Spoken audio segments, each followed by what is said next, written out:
But the latest science shows that that first claim is questionable, and the second claim is most likely not true.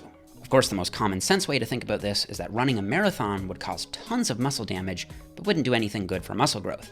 In fact, a review paper from Wackeridge and colleagues pointed out that, if anything, damage in this context would seem to decrease muscle growth. And even in a weight training context, damage doesn't seem to be doing much good.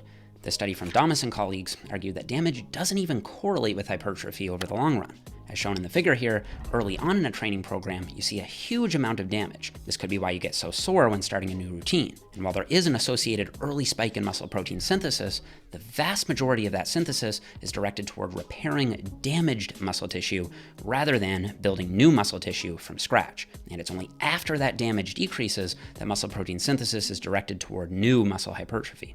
And while folks playing devil's advocate could argue, well, studies show that eccentric training causes more muscle damage, and studies also show that eccentric training causes more muscle growth, I would simply respond that correlation doesn't imply causation, and it seems more likely to me that the extra growth that you see from eccentric overloading could simply be coming from the fact that you can simply overload the muscle more heavily during an eccentric contraction, causing more tension in the muscle. Now, I should say that if we're being really honest, we don't actually understand muscle damage all that well.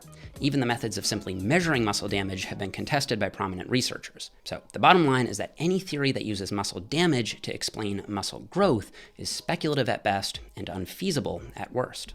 But what about metabolic stress?